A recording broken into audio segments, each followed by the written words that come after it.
2. Welcome back, WNST, Towson, Baltimore, and WNST.net.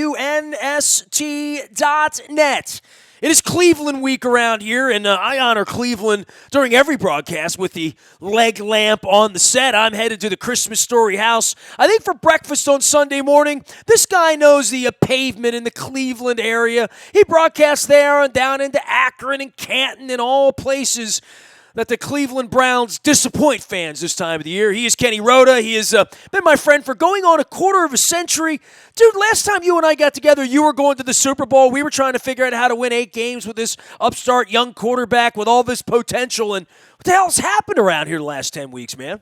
I'm still trying to figure out how the hell the Browns whooped the Ravens 40-25 in Baltimore, and that's the last loss for the Ravens. We're trying to wrap our head around that because since then, Cleveland's gone 4-6, and you all have gone 10-0 and have the best record in the league. And Lamar Jackson's, the MVP of the league. So yeah, it's been a typical Cleveland Browns season with drama, twists and turns, and everybody knows about Cedar Point, the greatest amusement park in the world in Sandusky, Ohio. Well, the Browns are going to have a roller coaster named after them this year after the season they've had.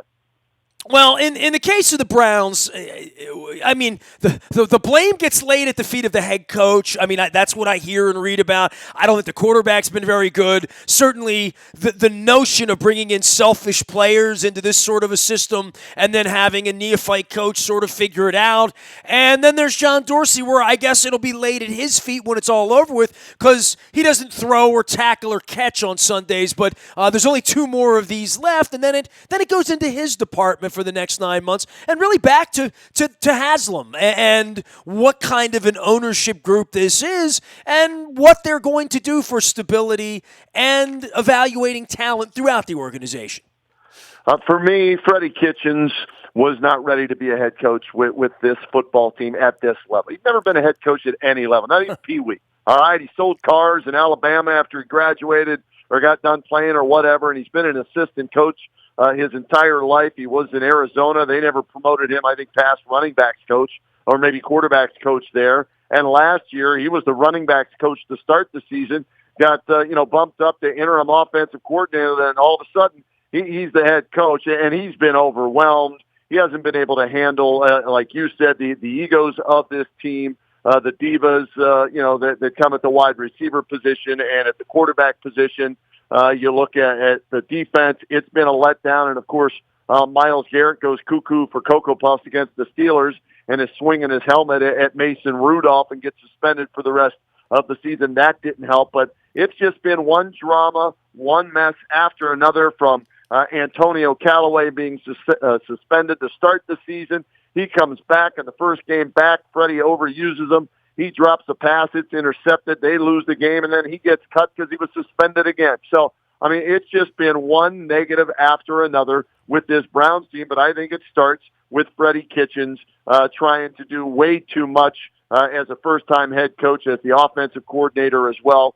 In-game decisions, in-game adjustments, game planning leading up to the game last week. They didn't look ready to play at all in their game, and were behind 14-0 before you knew it, because Baker threw his 17th interception of the season, this one in the end zone. So, since that Baltimore game when the Browns and Ravens were tied for first place, with the Browns having the tiebreaker at that point in time, having beaten the Ravens at 2-2, it's gone downhill for the Browns. Kenny Roda is found on Twitter at the Kenny Roda. That's Roda. He is at 1480 WHBC in the Canton, Akron area, doing all things a tribe. By the way, really nice shot of you and Nate up there on the front of the Twitter. Woo! I like that. So. That's my guy, man. That's my boy, Nate. He's the best, and so whenever I have a chance to run into him, I'm getting a selfie with the man, the myth, the legend. In order to be the man, you got to beat the man, and nobody's beating the Nate. He's the best. 16-time heavyweight champion. Woo! Absolutely. So the Browns waiting to sort of turn the corner at some point. It must be even harder to watch this Lamar Jackson show take place on Sundays and Mondays and Thursdays against the Patriots, against the Seahawks, against the Giants. Doesn't matter who they play. This has been quite a show since the last time the curtain closed and the Browns beat the Ravens here 10 weeks ago. What changed? You tell me. You see them on an every game basis. I'll watch some of their games when we get them here and there and highlights. What changed after the Browns crushed the Ravens in Baltimore? Well, I think the defense changed. And, I actually asked Matt Judon a question as to whether Lamar can make the defense better. And he kind of bristled at it a little bit. But I would make that case, and I certainly would make that case last year where the defense was lights out those last 8 weeks, where these 6 and 8 minute drives, and then you get the ball back a minute and a half later, and then you go on a 6 or 8 minute drive, and you get the ball back again 2 minutes later, and then all of a sudden it's halftime. You know what I mean? Literally, right? And that's the amount of snaps the defense took last year.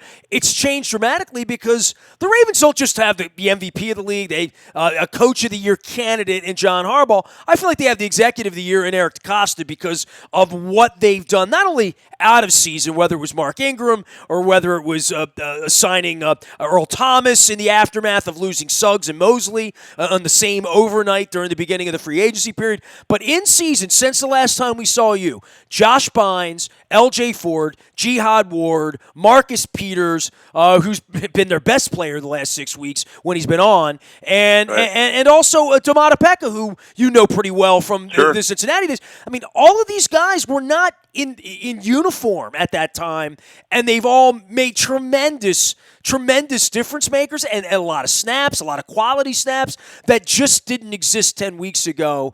And they're a better defense. Now, offensively, part of it's just the gelling part of Lamar getting the feel for this thing. And he's just got a special way of seeing the field. The way he's delivering the football, it looks a lot like what you saw on film in Louisville, just taken to like another level, you know?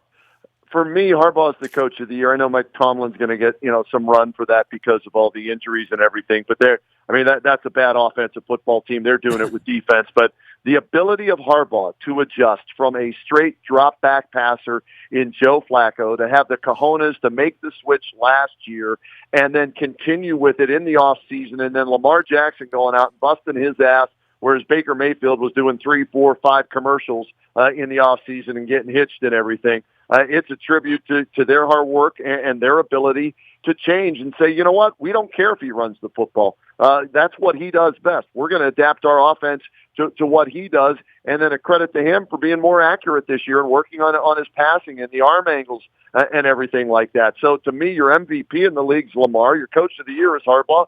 And right now, they're a win away from clinching home field advantage. So this is the team to beat right now. It's the Ravens, and I love the pickup of Marcus Peters. I love Peters coming out of college. And I know he's bounced around with what? I think this is his third team. But when he's right, he's very, very good. And you already had a good secondary to start with. So you add him into the mix, and this Ravens team was one of the best kickers in the league, too. You've got every aspect of the game. And when you look at that, that's why I think the odds makers right now have the Ravens ranked as the number one team. Sorry, my dog. No, that's all right, man. The dogs are barking. Any dogs in the house? Hoo, hoo, hoo, hoo. I feel some Ray Lewis. That's my boy Frankie Lindor. He's barking up a storm here. He thinks somebody's coming in. Well, he thinks probably the Yankees are coming with money or with some prospects or something for Frankie Lindor. Hey, for the Browns side of this and whatever the fight is going to be about Kitchens in the offseason and Baker Mayfield, I watched them play on Sunday. They looked disinterested in Arizona, and I don't know that we're going to see that version of the team on Sunday. I got lulled into this, well, Kyler Murray's running this way and that way and kind of embarrassing them. I get the feeling they don't want broken ankles from Lamar Jackson on Sunday, and at any point, he will embarrass you. You will wind up on SportsCenter the rest of the week, maybe the rest of your life if you are not in high-speed pursuit. I think the Browns are going to give the Ravens their best punch on Sunday in a lost season that can only be made better if they can bloody the Ravens' nose. Either that or Odell Beckham Jr. or Jarvis Landry are going to ask the Ravens to come get them so they don't have to play in Cleveland like the rumors are that Odell did that with Pittsburgh and Jarvis did that last week in Arizona. It's just been a mess, an absolute mess since, this team after 2-2. Ever since 2-2 and the Ravens win, it's gone completely downhill. And, it's frustrating to watch because on paper, they're as talented as anybody offensively on paper. There's no reason why this team should struggle to score 20 points. There's just no reason whatsoever, and yet they do it consistently. And I saw somewhere, I think Baker Mayfield's the 33rd ranked quarterback in quarterback rating when you factor everything in, and he's regressed, and Lamar Jackson's gone the absolute other way. So the 32nd pick, the first pick in opposite directions.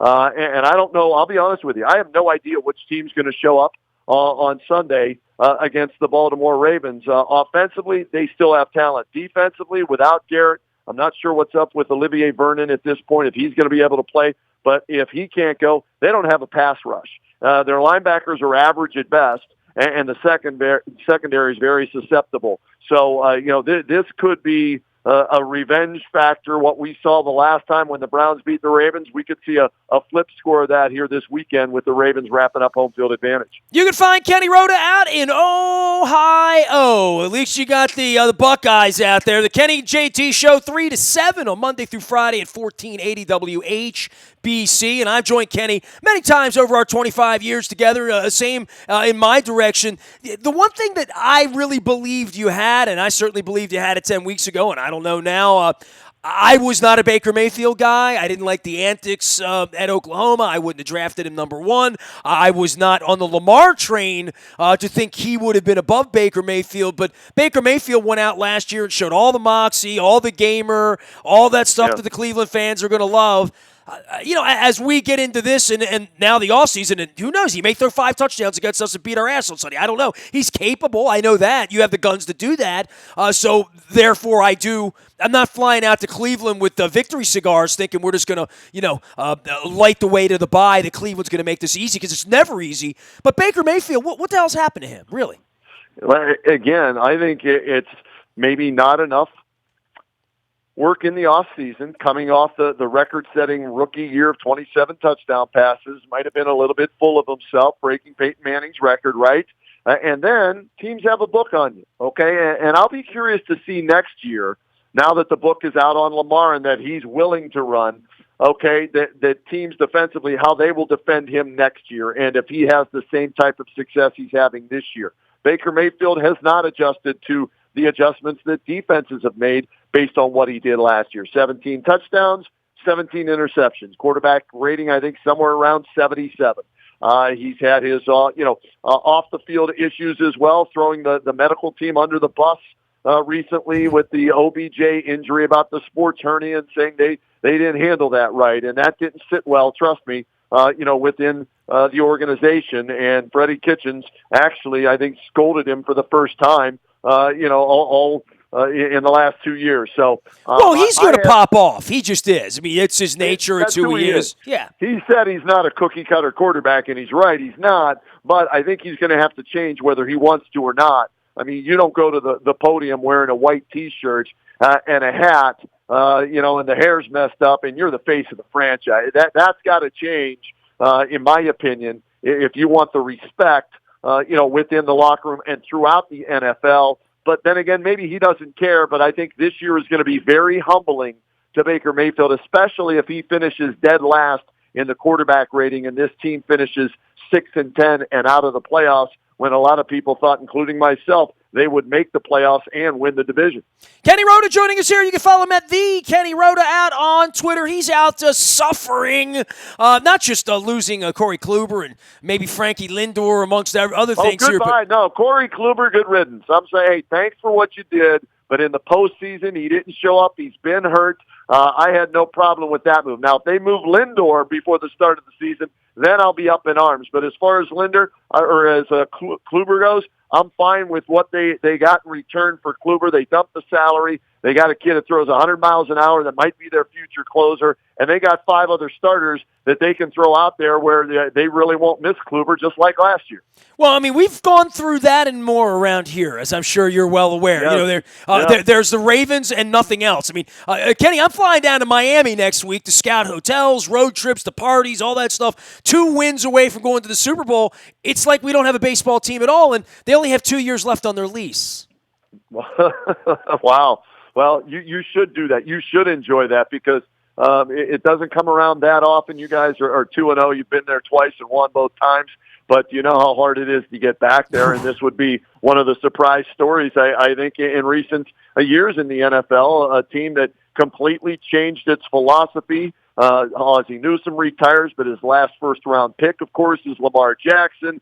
And Harbaugh's on the hot seat, but they keep him, and now look what that's done for them. So it's a great story if you're a Ravens fan.